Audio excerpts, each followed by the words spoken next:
यं हि नासतो विद्यते भावो नाभावो विद्यते सतः उभयोरपि दृष्टोऽन्तः त्वनयोस्तत्त्वदर्शिभिः।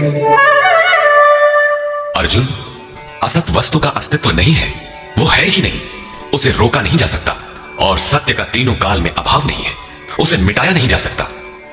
अर्जुन ने पूछा, क्या भगवान होने के नाते आप कहते हैं? श्री कृष्ण ने बताया, मैं तो कहता ही हूं, इन दोनों का यह अंतर हमारे साथ साथ तत्वदर्शियों द्वारा भी देखा गया है। श्री कृष्ण ने वही सत्य दोहराया जो तत्वदर्शियों ने कभी देख लिया था। श्री कृष्ण भी एक तत्वदर्शी महापुरुष थे। परम तत्व परमात्मा का प्रत्यक्ष दर्शन करके उसमें स्थिति वाले तत्वदर्शी कहलाते हैं। सत और असत हैं क्या, इस पर कहते हैं, अविनाशी तु तद्विद्धि येन सर्वमिदं ततं विनाशमव्ययस्यास्य न कश्चित् कर्तुमर्हति। नाश रहित तो वो है जिससे यह संपूर्ण जगत व्याप्त है। इस अव्ययस्य अविनाशी का विनाश करने में कोई समर्थ नहीं है। किंतु इस अविनाशी अमृत का नाम क्या है, वो है कौन? अन्तवन्त इमे देहा नित्यस्योक्ताः शरीरिणः अनाशिनो प्रमेयस्य तस्माद्युध्यस्व भारत। अविनाशी अप्रमेय नित्य स्वरूप आत्मा के ये सभी शरीर नाशवान कहे गए हैं। इसलिए भरतवंशी अर्जुन, तू युद्ध कर। आत्मा ही अमृत है, आत्मा ही अविनाशी है जिसका तीनों कालों में नाश नहीं होता। आत्मा ही सत है, शरीर नाशवान है, यही असत है जिसका तीनों कालों में अस्तित्व नहीं है। शरीर नाशवान है, इसलिए तू युद्ध कर। इस आदेश से यह स्पष्ट नहीं होता कि अर्जुन केवल कौरवों को मारे। पांडव पक्ष में भी तो शरीर ही खड़े थे। क्या पांडव के शरीर अविनाशी थे? यदि शरीर नाशवान है तो श्री कृष्ण किसकी रक्षा में खड़े थे? क्या अर्जुन कोई शरीरधारी था? शरीर जो असत है, जिसका अस्तित्व नहीं है, जिसे रोका नहीं जा सकता, क्या श्री कृष्ण उस शरीर की रक्षा में खड़े हैं? यदि ऐसा है तो वे भी अविवेकी और मूढ़ हैं, क्योंकि आगे श्री कृष्ण स्वयं कहते हैं कि जो केवल शरीर के लिए ही पचता है, श्रम करता है, वो अविवेकी और मूढ़ बुद्धि है। वो पापायु पुरुष व्यर्थ ही जीता है। अंततः अर्जुन कौन था? वस्तुतः अनुराग ही अर्जुन है। अनुरागी के लिए इष्ट सदैव रथी बनकर साथ में रहते हैं, सखा की भांति उसका मार्गदर्शन करते हैं। आप शरीर नहीं है, शरीर तो आवरण है, रहने का मकान है। उसमें रहने वाला अनुराग पूरित आत्मा है। भौतिक युद्ध मारने काटने से शरीरों का अंत नहीं होता। यह शरीर छूटेगा तो आत्मा दूसरा शरीर धारण कर लेगा। इसी संदर्भ में श्री कृष्ण कह चुके हैं कि जिस प्रकार बाल्यकाल से युवा या वृद्धावस्था आती है, उसी प्रकार देहांतर की प्राप्ति होती है। शरीर काटेंगे तो जीवात्मा नया वस्त्र बदल लेगा। शरीर संस्कारों के आश्रित है और संस्कार मन पर आधारित है। मन एव मनुष्याणाम कारणम बंध मोक्षयोः। मन का सर्वथा निरोध होना, अचल स्थिर ठहरना और अंतिम संस्कार का विलय एक ही क्रिया है। संस्कारों की सतह का टूट जाना ही शरीरों का अंत है। इसे तोड़ने के लिए आपको आराधना करनी होगी, जिसे श्री कृष्ण ने कर्म या निष्काम कर्मयोग की संज्ञा दी है। कृष्ण ने स्थान स्थान पर अर्जुन को युद्ध की प्रेरणा दी, किंतु एक भी श्लोक ऐसा नहीं है जो भौतिक युद्ध या मारकाट का समर्थन करता हो। यह युद्ध सजातीय विजातीय प्रवृत्तियों का है, अंतर्देश में है।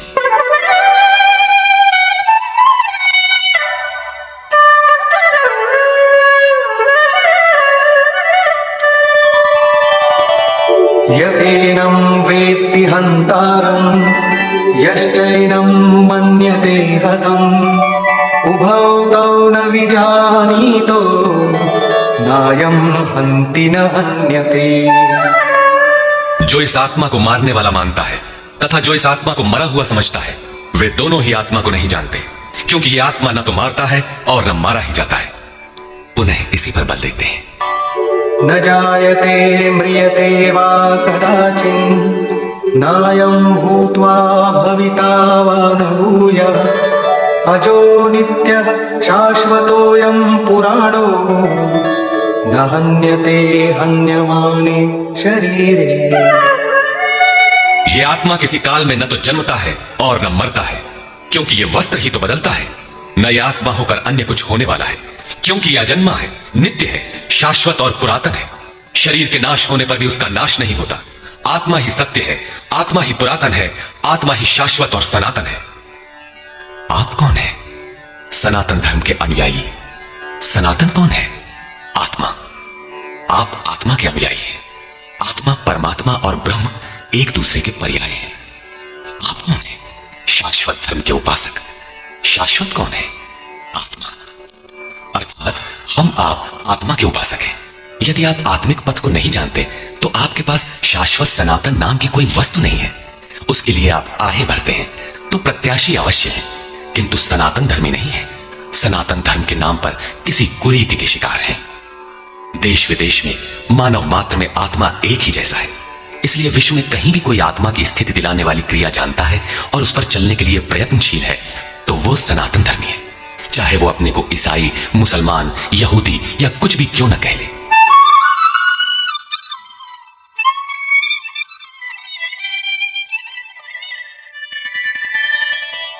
वेदाविनाशिनं नित्यं यतेनमजमव्ययम् कथं स पुरुषः पार्थ कं घातयति हन्तिकम्।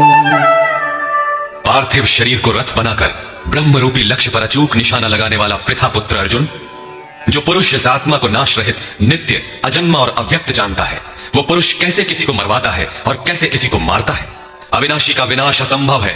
अजन्मा जन्म नहीं लेता, अतः शरीर के लिए शोक नहीं करना चाहिए। इसी को उदाहरण से स्पष्ट करते हैं। वासांसि जीर्णानि यथा विहाय नवानि गृह्णाति नरोपराणि तथा शरीराणि विहाय जीर्णान्यन्यानि संयाति नवानि देहि। जैसे मनुष्य जीर्णानि वासांसि, जीर्ण शीर्ण पुराने वस्त्रों को त्याग कर नए वस्त्रों को ग्रहण करता है, ठीक वैसे ही ये जीवात्मा पुराने शरीरों को त्याग कर दूसरे नए शरीरों को धारण करता है। जीर्ण होने पर ही नया शरीर धारण करना है तो शिशु क्यों मर जाते हैं? ये वस्त्र तो और विकसित होना चाहिए।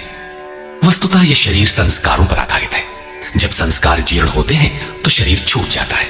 यदि संस्कार 2 दिन का है तो दूसरे दिन ही शरीर जीर्ण हो गया। इसके बाद मनुष्य एक श्वास भी अधिक नहीं जीता। संस्कार ही शरीर है। आत्मा संस्कारों के अनुसार नया शरीर धारण कर लेता है।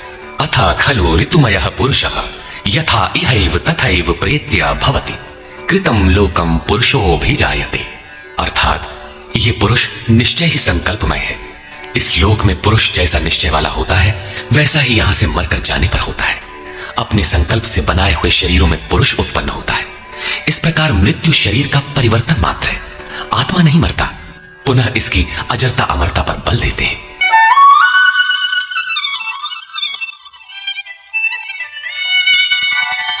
नैनं छिन्दन्ति शस्त्राणि नैनं दहति पावकः न चैनं क्लेदयन्त्यापो न शोषयति मारुतः।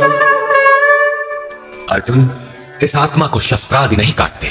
अग्नि इसे जला नहीं सकता, जल इसे गीला नहीं कर सकता और न वायु इसे सुखा ही सकता है। अच्छेद्यो यमदाह्योऽयम् अक्लेद्यो शोष्य एव च नित्यः सर्वगतः स्थाणुः अचलोऽयं सनातनः। ये आत्मा अच्छेद्य है, इसे छेदा नहीं जा सकता। ये अदाह्य है, इसे जलाया नहीं जा सकता। ये अक्लेद्य है, इसे गीला नहीं किया जा सकता।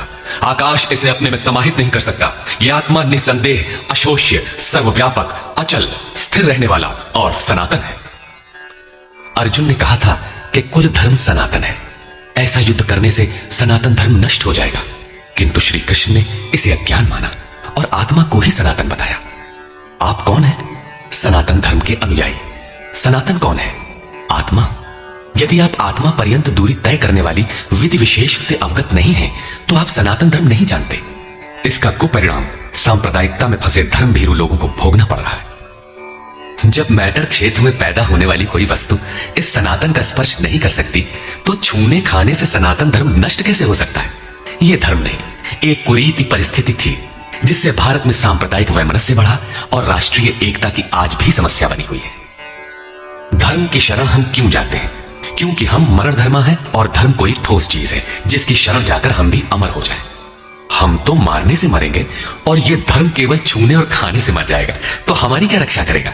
धर्म तो आपकी रक्षा करता है, आपसे शक्तिशाली है। आप तलवार से मरेंगे और धर्म वो छूने से नष्ट हो गया। कैसा है आपका धर्म? कुरीतियां नष्ट होती हैं, न कि सनातन। सनातन तो ऐसी ठोस वस्तु है जिसे शस्त्र नहीं काटते, अग्नि जला नहीं सकता, जल इसे गीला नहीं कर सकता, खान पान तो दूर, प्रकृति में उत्पन्न कोई वस्तु उसका स्पर्श भी नहीं कर पाती, तो वो सनातन नष्ट कैसे हो गया? ऐसी ही कतिपय कुरीतियां अर्जुन काल में भी थी। उनका शिकार अर्जुन भी था। उसने विलाप करते हुए गिड़गिड़ाकर कहा कि कुल धर्म सनातन है, युद्ध से सनातन धर्म नष्ट हो जाएगा। कुल धर्म नष्ट होने से हम अनंत काल तक नरक में चले जाएंगे। किंतु श्री कृष्ण ने कहा, तुझे ये अज्ञान कहां से उत्पन्न हो गया? सिद्ध है कि वो कोई कुरीति थी। तभी तो श्री कृष्ण ने उसका निराकरण किया और बताया कि आत्मा ही सनातन है। यदि आप आत्मिक पथ नहीं जानते तो सनातन धर्म में आपका अभी तक प्रवेश नहीं हुआ है। जब ये सनातन शाश्वत आत्मा सबके अंदर व्याप्त है तो खोजा किसे जाए? इस पर श्री कृष्ण कहते हैं,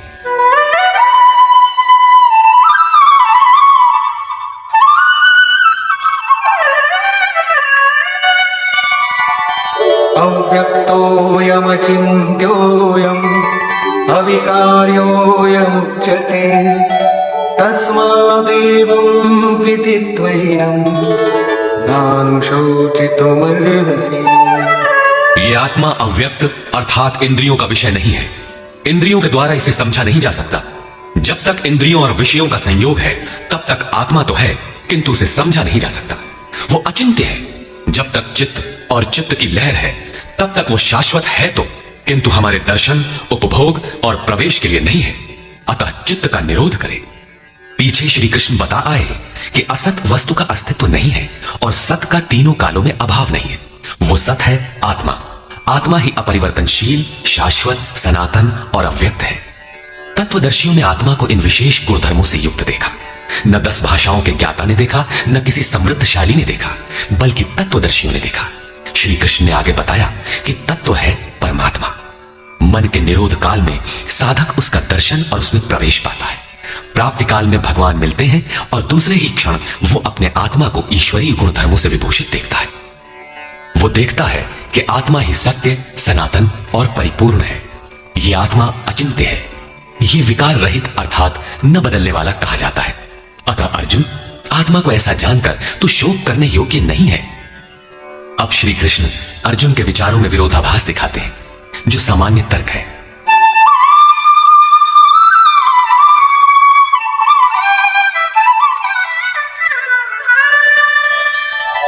अथ चैनं नित्यजातं नित्यं वा मन्यसे मृतं तथापि त्वं महाबाहो नैवं शोचितुमर्हसि। यदि तू इसे सदैव जन्मने वाला और सदा मरने वाला माने तब भी तुझे शोक नहीं करना चाहिए, क्योंकि जातस्य हि ध्रुवो मृत्युः ध्रुवं जन्म मृतस्य च तस्मादपरिहार्येऽर्थे न त्वं शोचितुमर्हसि। ऐसा मान लेने पर भी जन्मने वाले की निश्चित मृत्यु और मरने वाले का निश्चित जन्म सिद्ध होता है। इसलिए भी तू बिना उपाय वाले इस विषय में शोक करने लायक नहीं है। जिसका कोई इलाज नहीं, उसके लिए शोक करना एक अन्य दुख को आमंत्रित करना है।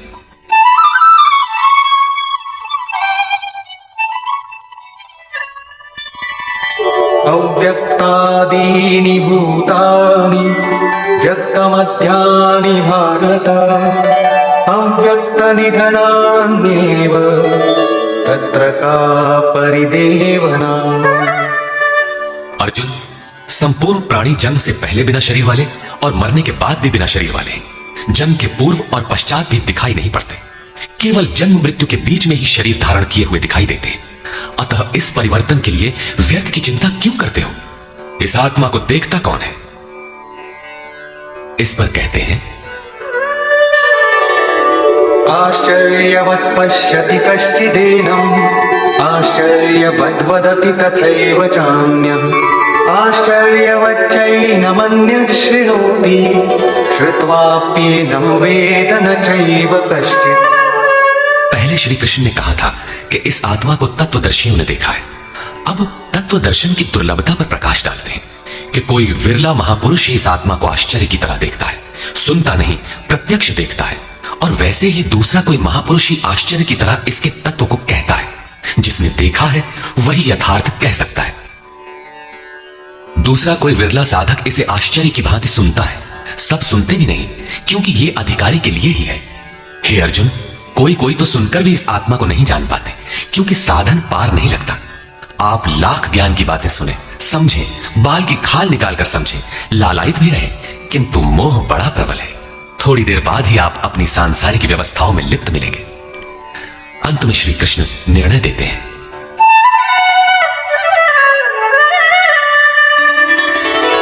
देही नित्यमवध्योऽयं देहे सर्वस्य भारत, तस्मात् सर्वाणि भूतानि न त्वं शोचितुमर्हसि।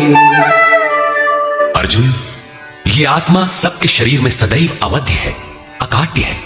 इसलिए संपूर्ण भूत प्राणियों के लिए तू शोक करने योग्य नहीं है। आत्मा ही सनातन है। इस तथ्य का प्रतिपादन करके, इसका प्रभुता सहित वर्णन करके यह प्रश्न यहीं पूरा हो जाता है। अब प्रश्न खड़ा होता है कि इसकी प्राप्ति कैसे हो। संपूर्ण गीता में इसके लिए दो ही मार्ग हैं। पहला निष्काम कर्म योग और दूसरा ज्ञान योग। दोनों मार्गों में किया जाने वाला कर्म एक ही है। उस कर्म की अनिवार्यता पर बल देते हुए योगेश्वर श्री कृष्ण ज्ञान योग के विषय में कहते हैं, स्वधर्ममपि चापेक्ष न विकम्पितुमर्हसि, धर्म्याद्धियुद्धा श्रेयोऽन्य क्षत्रियस्य न विद्यते। अर्जुन, स्वधर्म देखकर भी तू भय करने योग्य नहीं है, क्योंकि धर्म संयुक्त युद्ध से बढ़कर अन्य कोई परम कल्याणकारी मार्ग क्षत्रिय के लिए नहीं है। अभी तक तो आत्मा शाश्वत है, आत्मा सनातन है, वही एकमात्र धर्म है कहा गया है। अब ये स्वधर्म कैसा? धर्म तो एकमात्र आत्मा ही है, वो तो अचल स्थिर है, तो धर्माचरण क्या? किंतु इस आत्म पथ में प्रवृत्त होने की क्षमता हर व्यक्ति की अलग अलग होती है। स्वभाव से उत्पन्न इस क्षमता को स्वधर्म कहा गया है। इसी एक सनातन आत्मिक पथ पर चलने वाले साधकों को महापुरुष ने स्वभाव से उनकी क्षमता के अनुसार 4 श्रेणियों में बांटा: शूद्र, वैश्य, क्षत्रिय और ब्राह्मण। साधना की प्रारंभिक अवस्था में प्रत्येक साधक शूद्र अर्थात अल्पज्ञ होता है। घंटों भजन में बैठने पर वो 10 मिनट भी अपने पक्ष में नहीं पाता। वो प्रकृति के माया जाल को काट नहीं पाता। इस अवस्था में महापुरुष की सेवा से उसके स्वभाव में सद्गुण आते हैं। वो वैश्य श्रेणी का साधक बन जाता है। आत्मिक संपत्ति ही स्थिर संपत्ति है। इसका वो शनैः शनैः संग्रह और गोपालन अर्थात इंद्रियों की सुरक्षा करने में सक्षम हो जाता है। काम, क्रोध इत्यादि से इंद्रियों की हिंसा होती है तथा विवेक, वैराग्य से इनकी सुरक्षा होती है, किंतु प्रकृति को निर्बीज करने की क्षमता उसमें नहीं होती। क्रमशः उन्नति करते करते साधक के अंतःकरण में तीनों गुणों को काटने की क्षमता अर्थात क्षत्रियत्व आ जाता है। इसी स्तर पर प्रकृति और उसके विकारों को नाश करने की क्षमता आ जाती है। इसलिए युद्ध यहीं से आरंभ होता है। क्रमशः साधन करके साधक ब्राह्मणत्व की श्रेणी में बदल जाता है। इस समय मन का शमन, इंद्रियों का दमन, धारावाही चिंतन, सरलता, अनुभव, ज्ञान इत्यादि लक्षण साधक में स्वाभाविक प्रवाहित होते हैं। इन्हीं के अनुष्ठान से चलकर क्रमशः वो ब्रह्म में प्रवेश पा जाता है, जहां वो ब्राह्मण भी नहीं रह जाता। विदेह राजा जनक की सभा में महर्षि याज्ञवल्क्य ने चाक्रायण, उशस्ति, कहोल, आरुणि, उद्यालक और गार्गी के प्रश्नों का समाधान करते हुए बताया कि आत्म साक्षात्कार का पूर्णतया संपादन करने वाला ही ब्राह्मण होता है। यह आत्मा ही लोक परलोक और समस्त प्राणियों को भीतर से नियमित करता है। सूर्य, चंद्रमा, पृथ्वी, जल, वायु, अग्नि, तारागण, अंतरिक्ष, आकाश एवं प्रत्येक क्षण इस आत्मा के ही प्रशासन में है। ये तुम्हारा आत्मा अंतर्यामी अमृत है। आत्मा अक्षर है, इससे भिन्न सब नाशवान है।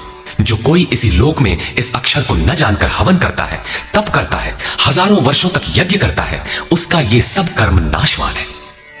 जो कोई भी इस अक्षर को जाने बिना इस लोक से मरकर जाता है, वो दयनीय है, कृपण है, और जो इस अक्षर को जानकर इस लोक से मरकर जाता है, वो ब्राह्मण है।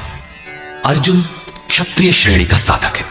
श्री कृष्ण कहते हैं कि क्षत्रिय श्रेणी के साधक के लिए युद्ध के अतिरिक्त कोई कल्याणकारक रास्ता है ही नहीं। प्रश्न उठता है कि क्षत्रिय है क्या?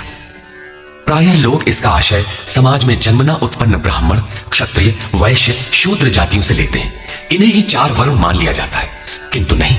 शास्त्रकार ने स्वयं बताया है कि क्षत्रिय क्या है, वर्ण क्या है। यहां उन्होंने केवल क्षत्रिय का नाम लिया और आगे 18वें अध्याय तक इस प्रश्न का समाधान प्रस्तुत किया कि वस्तुतः ये वर्ण है क्या और कैसे इनमें परिवर्तन होता है। श्री कृष्ण ने कहा, चातुर्वर्ण्यम मया सृष्टम, 4 वर्णों की सृष्टि मैंने की। तो क्या मनुष्यों को बांटा? श्री कृष्ण कहते हैं कि नहीं, गुण कर्म विभागशः, गुणों के माध्यम से कर्म को 4 भागों में बांटा। यह देखना है कि वो कर्म क्या है जिसे बांटा गया। गुण परिवर्तनशील है। साधना की उचित प्रक्रिया द्वारा तामसी से राजसी और राजसी से सात्विक गुणों में प्रवेश मिलता जाता है। अंततः ब्राह्मण स्वभाव बन जाता है। उस समय ब्रह्म में प्रवेश दिला देने वाली सारी योग्यताएं उस साधक में रहती हैं। वर्ण संबंधी प्रश्न यहां से आरंभ होकर 18वें अध्याय में जाकर पूर्ण होता है। श्री कृष्ण की मान्यता है, श्रेयान स्वधर्मो विगुणः परधर्मात् स्वनुष्ठितात्। स्वभाव से उत्पन्न इस धर्म में प्रवृत्त होने की क्षमता जिस स्तर की हो, भले ही वो गुण रहित शूद्र श्रेणी की हो, तब भी परम कल्याण करती है, क्योंकि आप क्रमशः वहीं से उत्थान करते हैं। उससे ऊपर वालों की नकल करके साधक नष्ट हो जाता है। अर्जुन क्षत्रिय श्रेणी का साधक था, इसलिए श्री कृष्ण कहते हैं कि अर्जुन, अपने स्वभाव से उत्पन्न योग्यता को देखकर, इस युद्ध में प्रवृत्त होने की अपनी क्षमता को देखकर भी तू भय करने योग्य नहीं है। इससे बढ़कर दूसरा कोई कल्याणकारी कार्य क्षत्रिय के लिए नहीं। इसी पर प्रकाश डालते हुए पुनः योगेश्वर कहते हैं,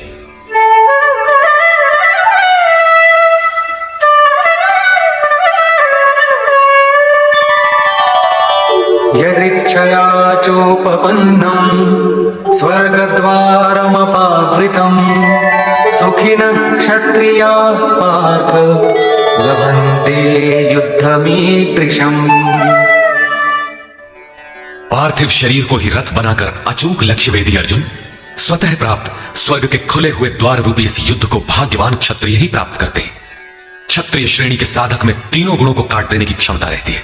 उसके लिए स्वर्ग का द्वार खुला है, क्योंकि उसमें दैवी संपत्ति पूर्णता अर्जित रहती है। स्वर्ग में विचरने की उसमें क्षमता रहती है। यही खुला हुआ स्वर्ग का द्वार है। क्षेत्र क्षेत्रज्ञ के इस युद्ध को भाग्यवान क्षत्रिय ही पाते हैं, क्योंकि उनमें ही संघर्ष की क्षमता है। दुनिया में लड़ाइयां होती हैं, विश्व सिमट कर लड़ता है, प्रत्येक जाति लड़ती है, किंतु शाश्वत विजय जीतने वाले को भी नहीं मिलती। ये तो बदले हैं। जो जिसको जितना दबाता है, कालांतर में उसे भी उतना ही दबना पड़ता है।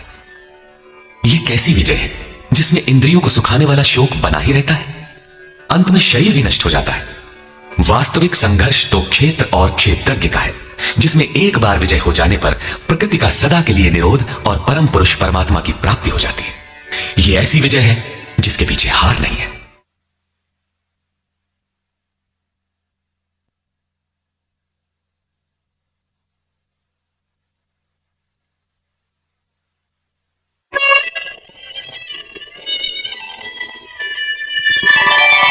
अथ चेत्त्वमिमं धर्म्यं संग्रामं न करिष्यसि ततः स्वधर्मं कीर्तिं च हित्वा पापमवाप्स्यसि। और यदि तू इस धर्मयुक्त संग्राम अर्थात शाश्वत सनातन परम धर्म परमात्मा में प्रवेश दिलाने वाला धर्म युद्ध नहीं करेगा, तो स्वधर्म अर्थात स्वभाव से उत्पन्न संघर्ष करने की क्षमता, क्रिया में प्रवृत्त होने की क्षमता को खोकर पाप अर्थात आवागमन और अपकीर्ति को प्राप्त होगा। अपकीर्ति पर प्रकाश डालते हैं। अकीर्तिं चापि भूतानि कथयिष्यन्ति ते व्ययाम् संभावितस्य चाकीर्तिः मरणादतिरिच्यते। सब लोग बहुत काल तक तेरी अपकीर्ति का कथन करेंगे। आज भी पदच्युत होने वाले महात्माओं में विश्वामित्र, पाराशर, निमि, श्रृंगी इत्यादि की गणना होती है। बहुत से साधक अपने धर्म पर विचार करते हैं, सोचते हैं कि लोग हमें क्या कहेंगे। ऐसा भाव भी साधना में सहायक होता है। इससे साधना में लगे रहने की प्रेरणा मिलती है। कुछ दूरी तक यह भाव भी साथ देता है। माननीय पुरुषों के लिए अपकीर्ति मरण से भी बढ़कर होती है। भयाद्रणादुपरतम् मौस्यन्ते त्वां महारथाः येषां च त्वं बहुमतो भूत्वा यास्यसि लाघवम्। जिन महारथियों की निगाह में तू बहुत माननीय होकर अब तुच्छता को प्राप्त होगा, वे महारथी लोग तुझे भय के कारण युद्ध से उपराम हुआ मानेंगे। महारथी कौन? इस पथ पर महान परिश्रम से आगे बढ़ने वाले साधक महारथी हैं। इसी प्रकार इतने ही परिश्रम से अविद्या की ओर खींचने वाले काम, क्रोध, लोभ, मोहादि भी महारथी हैं, जो तुझे बहुत सम्मान देते थे कि साधक प्रशंसनीय है, तुम उनकी निगाह से गिर जाओगे। इतना ही नहीं बल्कि अवाच्य वादांश्च बहून् वदिष्यन्ति तवाहिता निन्दन्तस्तव सामर्थ्यम् ततो दुःखतरं दुःखिम्। वैरी लोग तेरे पराक्रम की निंदा करते हुए बहुत से न कहने योग्य वचनों को कहेंगे। एक दोष आता है तो चारों ओर से निंदा और बुराइयों की झड़ी लग जाती है। न कहने योग्य वचन भी कहे जाते हैं। इससे बड़ा दुख क्या होगा? अतः ततो वा प्राप्स्यसि स्वर्गम् जित्वा वा मोक्षसे महीम् तस्मादुत्तिष्ठ कौन्तेय युद्धाय कृतनिश्चयः। इस युद्ध में मरोगे तो स्वर्ग प्राप्त करोगे। स्वर में विचरने की क्षमता रहेगी। श्वास से बाहर प्रकृति में विचरने की धाराएं निरुद्ध हो जाएंगी। परम देव परमात्मा में प्रवेश दिलाने वाली दैवी संपत्ति हृदय में पूर्णतः प्रवाहित रहेगी। अथवा इस संघर्ष में जीतने पर महामहिम स्थिति को प्राप्त करोगे। इसलिए अर्जुन, युद्ध के लिए निश्चय करके खड़ा हो। प्रायः लोग इस श्लोक के अर्थ में समझते हैं कि इस युद्ध में मरोगे तो स्वर्ग जाओगे और जीतोगे तो पृथ्वी का भोग भोगोगे।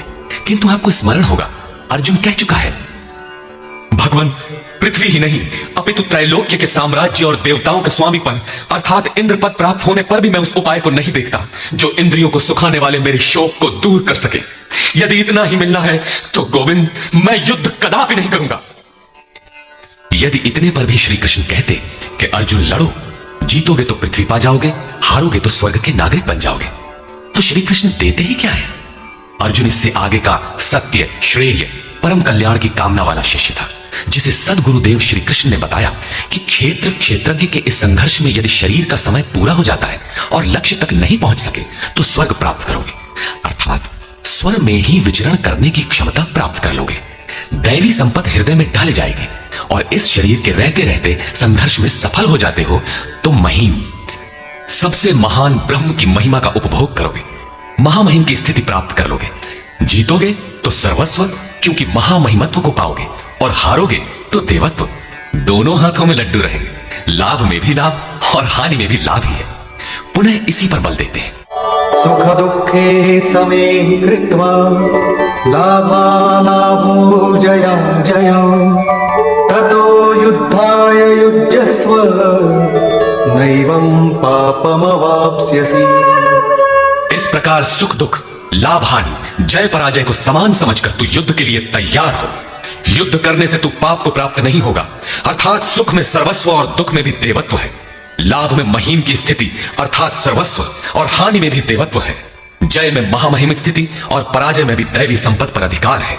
इस प्रकार अपने लाभ हानि को भली प्रकार स्वयं समझकर तू युद्ध के लिए तैयार हो। लड़ने में ही दोनों वस्तुएं हैं। लड़ोगे तो पाप अर्थात आवागमन को प्राप्त नहीं होगे, अतः तू युद्ध के लिए तैयार हो।